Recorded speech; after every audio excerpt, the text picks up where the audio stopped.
శ్రీమాత్రే నమ. జయ గురు దత్తాత్రేయ నమ. ఈ వీడియోలో మనం మే 1వ తారీఖు సుమారుగా మధ్యాహ్నం 1 గంట ప్రాంతంలో మేషరాశి నుంచి వృషభ రాశిలోకి మారుతున్నటువంటి గురుగ్రహ ప్రభావం వివిధ రాశుల మీద ఏ విధంగా ఉండబోతుంది, అన్ని రాశులకి ఒకే విధమైన ఫలితం ఇవ్వడం జరుగుతుందా అన్న విషయాన్ని మనం పరిశీలిస్తూ, సాధారణంగా శుభగ్రహమైనటువంటి గురువు సంచరిస్తున్నప్పుడు ఆ గురుగ్రహంతో పాటు దేవతలు మన కోరికలు తీర్చే దేవతలు గురుగ్రహంతో ఫాలో అవ్వడం జరుగుతూ ఉంటుంది. అందుకనే మనం ఏ కార్యక్రమం తలపెట్టాలన్నా కూడా, అంటే ఒక వివాహం ఇలాంటి ముఖ్య కార్యక్రమాలు, సంతానం, ఇటువంటి వాటిలో గురుబలం ఉన్నదా అని అడుగుతూ ఉంటారు.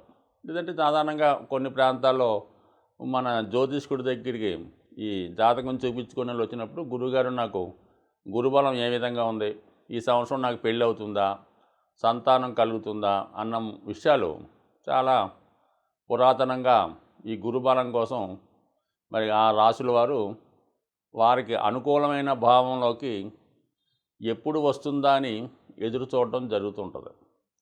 సరే, గురువు ఏ రాశిలోకి మారినా కూడా ఎంతో కొంత మంచి ఫలితాలు, అలాగే కొన్ని వాళ్ళు చెడు ఫలితాలు ఇవ్వడం జరుగుతుంటుంది.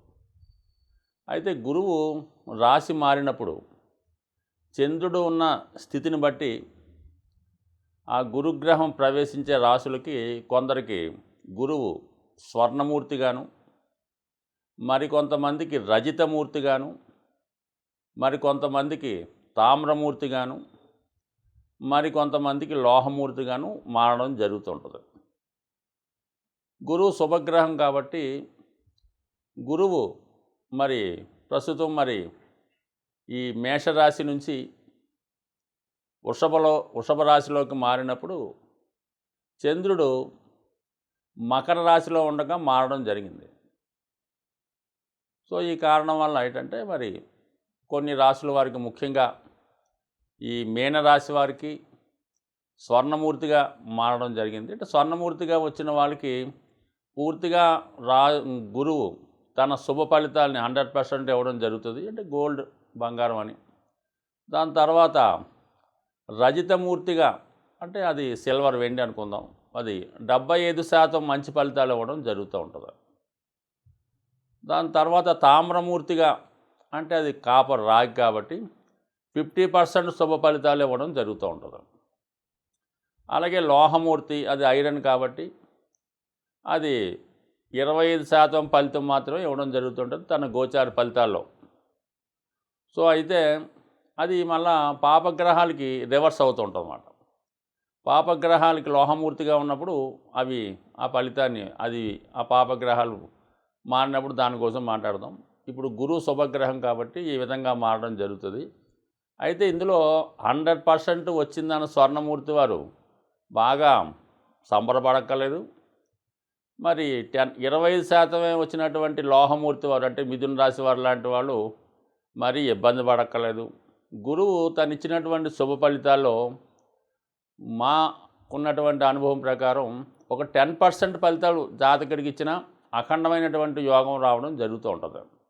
ప్రస్తుతం ఉన్నటువంటి జాతకుల్లో ప్రస్తుతం మంచి మంచి జాతకాలని చెప్పుకునే లక్షాది కోటీశ్వరులకు కూడా గురువు కేవలం 10 నుంచి 15% ఫలితం మాత్రమే ఇవ్వడం జరుగుతుంది. 100% జాతకం అంటే ఎవరో మహానుభావులకి వాళ్ళకి ఇవ్వడం జరుగుతుంటుంది తప్ప మామూలు మానవులకి 10% ఇచ్చినా చాలు. సో అటువంటి గురుగ్రహం రాశిలో ఒక భావంలోకి మారినప్పుడు ప్రస్తుతం ఈ గురువు వృషభ రాశిలోకి మారుతున్నాడు కాబట్టి ఈ వృషభ రాశిలో సాధారణంగా రాశిలోకి గురువు రావడం అన్నది ఋషుల యొక్క సిద్ధాంతం ప్రకారం అంత అనుకూలమైన స్థితి కాదు. అంటే గురువు రాశిలోకి వచ్చినప్పుడు జాతకుడు చాలా క్రమశిక్షణతో వ్యవహరించవలసి ఉంటుంది. చిన్న తప్పు కూడా పెద్ద పనిష్మెంట్ రావడం జరుగుతుంటుంది. కాబట్టి వ్యక్తిగతంగా అది మంచిది కాదని వాళ్ళు చెప్పారు. అయితే గురువు రాశిలో ఉండగా ఈ ఎవరైతే వృషభ రాశి వారు ఉన్నారో వాడు తర్వాత పుట్టిన వాళ్ళకి, అంటే వాడు ఇమీడియట్గా ఉన్నటువంటి బ్రదర్కి, అంటే అది 3వ స్థానం కాబట్టి 3వ స్థానానికి ఇది లగ్నం 11వ స్థానం అయింది కాబట్టి మీ తమ్ముడికి బ్రహ్మాండంగా కలిసి వస్తుంది. సో అలాగే మీ యొక్క వృత్తి వ్యాపారాలు మీ సంతానానికి అనుకూలంగా ఉంటుంది. అంటే ఇది కేవలంగా అన్ని భావాలు బేస్ చేసుకొని ఈ ఫలానా భావంలో గురువు వచ్చాడని, ఫలానా వరకు శని వచ్చాడని చూసుకునేటప్పుడు కొన్ని భావాలకి మంచి ఫలితాలు, కొన్ని భావాలకి చెడు ఫలితాలు ఇవ్వడం జరుగుతూ ఉంటుంది. సో అందువల్ల ఏదైనా సరే మంచి చెడు మిక్స్గా ఉంటుంది. సో ఏదైనా గురువు యొక్క శుభ ఫలితాలు కావాలంటే గురుగ్రహ అనుగ్రహం కోసం కంపల్సరిగా, అంటే ఏ దైవాన్నైనా పూజించవచ్చు. ముఖ్యంగా మనకి దక్షిణామూర్తిని గురువు యొక్క అనుగ్రహం కోసం మెయిన్ దేవతగా ఆరాధించడం జరుగుతుంది. అలాగే దత్తాత్రేయుడు గురు రూపంలో ఉంటారు కాబట్టి దత్తాత్రేయుడు ఆరాధన. అలాగే మరి అందరికీ గురువైనటువంటి ప్రపంచానికి భగవద్గీతను అందించినటువంటి శ్రీకృష్ణ పరమాత్మని పూజించవచ్చు. అలాగే ప్రస్తుతం అందరికీ శ్రేయస్సు అందిస్తూ తొందరగా కరుణించే సాయిబాబా వారు అవ్వచ్చు. ఎవరైనా గురువు, అంటే మీకు ఆఖరికి మీ విద్య నేర్పిన గురువు అవ్వచ్చు. అలాగే మీరు ఏదైనా ఒక వృత్తిలో ఉన్నప్పుడు మీకు ఆ వృత్తి నేర్పిన గురువు అవ్వచ్చు. ఆ గురువుని మీరు సేవించడం వల్ల గురువు యొక్క అనుగ్రహం కంపల్సరీగా వస్తుంది. అంటే గురువు సాంప్రదాయాలకి కారణం కాబట్టి సంస్కారవంతంగా ఉండడం, మరి సాంప్రదాయబద్ధంగా ఉండడం, ప్రతిరోజు దైవాన్ని తల్లిదండ్రుల్ని పూజించడం, అలాగే కొన్ని మతాల వారికి వాళ్ళు సాంప్రదాయాన్ని బట్టి ఆ సాంప్రదాయంగా ఉన్నటువంటి ఆచారాలు పాటించడం వల్ల 100% గురువు ఎల్లప్పుడూ కూడా 100కి 100 పాళ్ళు కూడా అందరికీ కూడా మంచి ఫలితాలు మాత్రమే ఇవ్వడం జరుగుతుంది. ఎవరు చెడు మార్గంలో వెళ్తుంటారో, ఎవరు మరి దైవాన్ని నమ్మకుండా వివిధ అలవాట్లతో అతిక్రమిస్తూ ఉంటారో సాంప్రదాయాల్ని, ఖచ్చితంగా వాళ్ళు గురువు పనిష్మెంట్ ఇవ్వడం జరుగుతుంది. ఏదన్నా జాతకాన్ని, ఇదంటే గురువు యొక్క అనుగ్రహాన్ని మంచిగా చేసుకోవాలన్నా చెడుగా మార్చుకోవాలన్నా కేవలం జాతకుడి యొక్క చేతిలో మాత్రమే ఉంటుంది.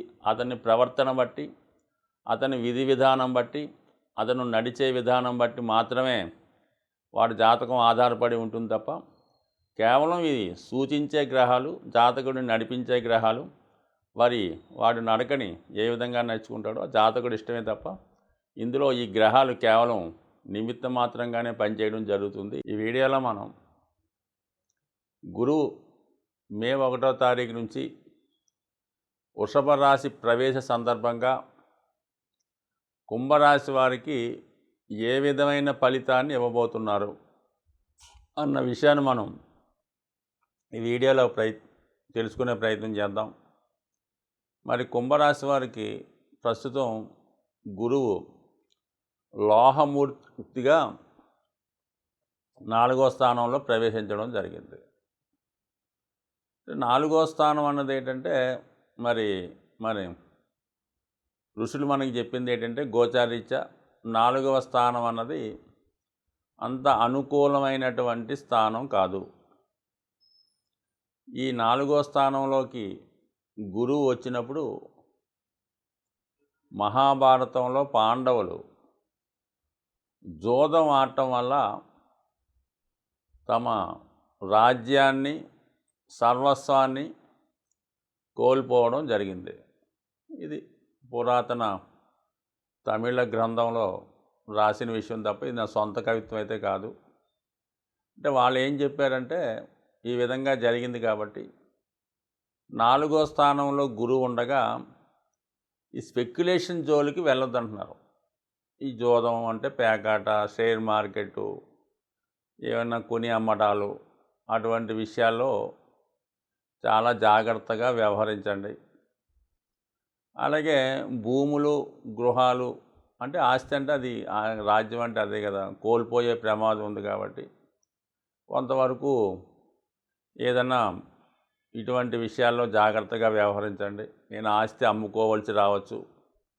లేదంటే కొంతమంది మరి పాండవులు రాజ్యాన్ని కోల్పోవడం అంటే మరి అడవుల్లోకి వెళ్ళిపోవడం జరిగింది. అది ఒక విధంగా మరి ప్రస్తుత సమాజానికి మనం పాజిటివ్గా ఆలోచించుకుంటే ఇప్పుడు ఉన్న ఊరిని, ఉన్న దేశాన్ని, ఉన్న రాష్ట్రాన్ని విడిచిపెట్టి ఏ విదేశమో, ఇతర ప్రాంతమో మైగ్రేట్ అయ్యి అక్కడ జీవన విధానం సాగించవలసి రావచ్చు. అంటే బలవంతంగా మాతృస్థానాన్ని విడిచిపెట్టవలసి ఉంటుంది. సో ఈ కారణంగా దాన్ని క్రెడిట్గా మార్చుకుంటే మార్చుకోవచ్చు. ఉన్నిల్ని నమ్ముకొని డబ్బు తీసుకొని వేరే ప్రాంతం వెళ్ళి అక్కడ బతకొచ్చు. అంటే మొత్తం మీద ఈ విధంగా జరుగుతుంది కాబట్టి ఈ నిర్ణయాలు తీసుకునేటప్పుడు ఈ స్పెక్యులేషను, ఈ భూమికి సంబంధించిన విషయాల్లో ఈ జాగ్రత్తగా ఉండండి. అయితే విదేశ గమనం, పరదేశ గమనం, ఇతరుల గృహంలో నివాసం ఇవన్నీ కూడా కొంతవరకు వాళ్ళు అనుకూలంగా మార్చుకుంటే జరిగే అవకాశం ఉంది. సో ఏదైనా మరి ఈ గురువు వీళ్ళకి లోహమూర్తి కాబట్టి 75% మరి చెడు ఫలితాలు ఇవ్వడమే జరుగుతుంటుంది. చెడు ఫలితాలు అంటే కొంచెం మనసుకు కష్టం కలుగుతుంటాయి, కొన్ని ఇబ్బంది కలుగుతుంటాయి. ఎలా ఉంటుందంటే 4లో గురువు వచ్చాయి అనుకోండి, అప్పుడు దాకా వాడు ఏదో మంచి గృహంలో ఉండి వాడికి ఏదో మంచి రేట్ వచ్చిందని ఇల్లు అమ్మేస్తాడు. డబ్బులు అయితే వస్తాయి కానీ మనసు కొద్దిగా కష్టం ఉంటుంది కదా. ఏదో పెద్దలు ఇచ్చింది పురాతనమైనటువంటి పూర్వీకుల ఆస్తి అమ్మేసుకున్నటువంటి బాధ ఒకటి ఉంటుంది కాబట్టి అది ఈ విధంగా జరిగే సూచనలు ఉన్నాయి కాబట్టి మనం వాళ్ళ మనసును బట్టి ఉంటుంది. ఈ విధంగా కొంతమంది బంధాలు వదులుకుని ఉంటాడు. ఏదైనా 4, 8, 12 స్థానాల్ని గురువు యాక్టివేట్ చేయడం వల్ల ఇది మోక్ష స్థానం.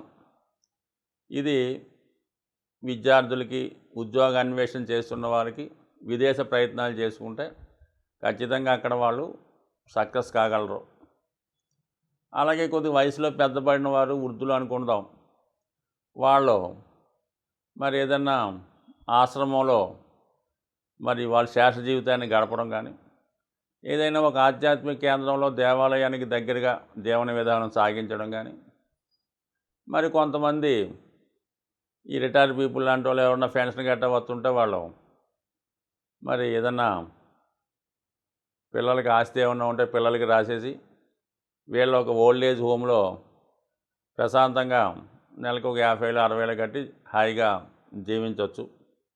మరి అటువంటి ఆధారం లేని వాళ్ళు ఆస్తి ఏమైనా ఉంటే పిల్లలు లాక్కుంటే వీళ్ళని బయటికి తరిమేస్తే వాళ్ళు ఏదన్నా అనాథ ఆశ్రమం లాంటి మన అమ్మా నాన్న అనాథ గృహం లాంటితో చేరి అక్కడ తలదాచుకోవచ్చు.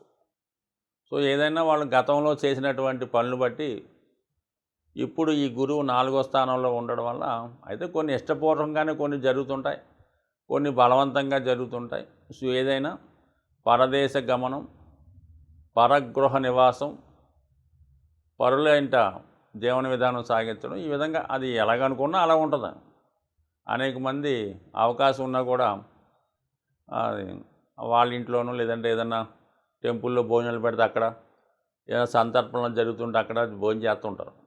అది అంతా కూడా ఇలాంటి ప్రాంతంలో ఇలాంటి జాతక స్థితి ఉన్నప్పుడు జరుగుతూ ఉంటుంది. సో ఏదైనా అది అనుకూలంగా మార్చుకుంటే అనుకూలంగా ఉంటుంది. నష్టం అనుకుంటే తప్పదు. ఎప్పుడన్నా మనం సంపాదించింది ఎవరికోళ్ళకి ఇవ్వాలి కదా. అదేదో ఈ సమయంలో ఇచ్చి జాగ్రత్తగా మీ యొక్క జీవితాన్ని ఏదైనా మీకు అనుకూలమైంది మీరు గతంలో చేసిన దాన్ని బట్టి అది ఎక్కడో దిక్కున ప్రశాంతంగా హ్యాపీగా జరుగుతూ, అయితే ఒకటి మీరు భగవంతుడికి మోక్ష త్రికోణం కాబట్టి నిరంతరం భగవంతుడిని ఆరాధిస్తూ భగవంతుడిని శరణం చెప్తూ అప్పుడు మనకి ఏంటంటే భోజనం మీద, ఆహారం మీద, దేని మీద ఉండదు. కేవలం భగవంతుడికి మనం పూజ చేసుకోవడానికో, అతను ధ్యానించుకోవడానికో, అతని గురించి తెలుసుకోవడానికే టైం సరిపోదు.